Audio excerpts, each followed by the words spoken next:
The Tao of Self-Confidence, episode 421. Welcome to the Tao of Self-Confidence, where I share stories of amazing women who have discovered their inner journey to self-confidence. Visit our website at thetaoofselfconfidence.com. Your inner journey to self-confidence awaits.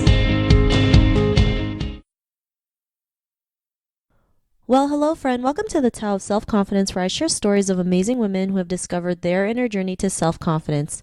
I'm your host today, Sheena Yap Chan, and today I have a phenomenal lady on the show today. She is a fitness trainer and also a recreational marathoner, so I'm really excited to have her on to share her story with us today. So without further ado, I'm going to introduce you to Virginia Lee. Virginia, how are you today? Maybe you can fill in a little bit more about yourself to our listeners.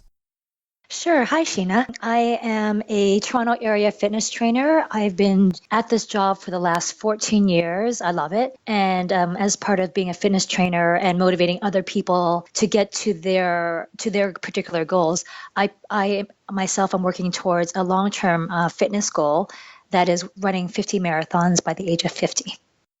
Wow, that's quite a goal. How many have you done so far? I've run 41 full marathons. So you're almost there. I'm almost there. Congrats. Thank you. And Virginia, what's your cultural background? I am a Canadian Chinese girl. Thanks for sharing that. And what would be your favorite self-confidence quote? My favorite self-confidence quote would really be that, it's not about what you look like, it's about what you do. Thanks for sharing that, because I know a lot of us, especially as women, we're so, concerned with our looks, not realizing we have to start working from the inside so that, it matches what we feel on the outside. And this is a great quote that you mentioned. So thanks for sharing that. And in your own words, how would you define self-confidence? I define for myself self-confidence, the ability to not think about what we look like and just do what you know you want inside. Because at the end of the day, only you know what you want to do with your life and with your body and your mind. But if you sometimes stop and think about what it looks like, you will inhibit yourself. I always say, just think about what your movement is, what it is that you want, and just go for it. It doesn't matter what it looks like. Thanks for sharing that. I know sometimes we feel like, we expect this one path, not realizing it might not go that way, and that's fine. And maybe it's not supposed to go that way and it can go another way. And just because it may look bleak, something good always comes out of it. So I really like that you mentioned that, just going for it no matter what it looks like. And, what was your life like before your discovery of self-confidence? My life before that was, before I became a fitness trainer and before I became more devoted to marathoning and running, I was just an average mid-20-year-old girl that was, going through the paces, working her job, not loving her job, not very confident about myself. I would often go to the gym and, always aspire to be someone else and to be something that I wasn't. And eventually when I found out that I could run, I just kind of went with that, and I don't think about what other people look like anymore. I don't think about what other people think of me anymore. I just worry about me being able to do the things I want to do. And that builds my confidence. I think this is something we all go through, right? Especially when you work a job, especially a job that you don't love, right? A job that you hate. Like you feel like there's something more out there. There's something more out there, but you still kind of do it because you follow what everyone else is doing. And what propelled you to go and start running, especially creating a goal like running 50 marathons? Was there an aha moment in your life when you realized you just went ahead and did it? I started running marathons not because I ever exactly had a goal for it, to be honest with you. I was running long distances on my own, and I luckily had a mentor that just persuaded me to try something different and to get a little outside my comfort zone. And from the time he encouraged me to run races, it took about 2 years. It took some time for me to get out there and sign up for a race and not worry about what everyone else is thinking and not worry about being the last one to the finish line. Once I realized I could do one, I quickly realized the second one wasn't a problem. And then, it became something for me to do, and I enjoyed it. The particular goal of running 50 by 50 was actually as a result of a magazine feature with Women's Health, and they were looking for someone that was, because I was in a feature in 2006, and they asked me for a goal. And at that point, I had run, I think, 14 or 15 marathons, and I was in my early 30s. And I thought, well, I really should give myself a goal. I never even thought I'd run 14 marathons at that point. And then I said, well, I'm 33. It's too quick to run 40 marathons by 40. So let's try 50 by 50. And that became my goal. The women's health feature came through, and this is what I've been working on since.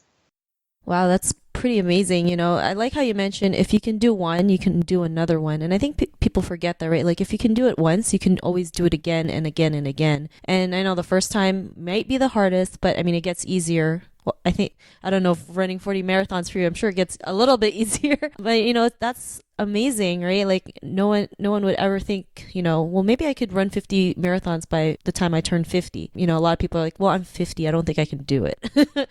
Yes, but you can't think of it. Yeah, absolutely. And it's and I understand as well, things change. And that's actually why I rushed trying to get done way before 50, because things do happen in life, and I feel good now. So I thought I'll just go for it, and I'll do the best I can. And it's been a great path. And I've met so many amazing people, amazing women as a result of this path. I won't lie. And, because of this, like, what's your life been like now?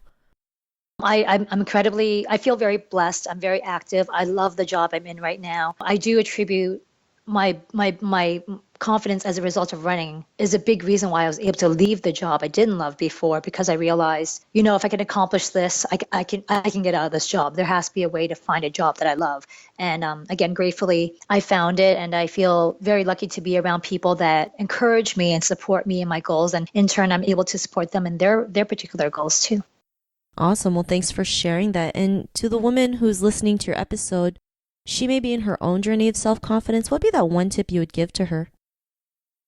To not listen to those voices, to not hear other people say, no, you can't, no, you shouldn't, to hear that inside voice that only you know you have inside, and just go with it. Like, just have confidence and work towards that goal, and never, ever lose that voice. Never lose that voice. Thanks for sharing those great tips. And if our listeners wanted to get to know a little bit more about you and what you do, is there any links or social media profiles we can connect with? I am on Instagram. I'm on Facebook. I'm not a great social media person, but I do try to, submit something daily or weekly. I'm on Instagram as On The Verge, ONTHEVIRGE, my name, and on Facebook, Virginia Lee. Thanks for sharing that. And to our listeners, if you want to connect with Virginia, you can also head on over to thetowofselfconfidence.com and search for Virginia's name. Her show notes will pop up along with everything else we talked about. And I just really want to thank Virginia today for taking the time to share her story with us on self-confidence. So thank you so much, Virginia. Thank you, Sheena. It's my pleasure. It's my honor. Not a problem. It was really great having you on the show. And to our listeners, be on the lookout for another new episode of another amazing woman's journey to self-confidence. And we'll talk to you soon. Bye for now. Thank you for tuning in to another amazing episode of the Tao of Self-Confidence. Get your free self-talk tape for building self-confidence by visiting our website at thetowofselfconfidence.com. Your inner journey to self-confidence awaits.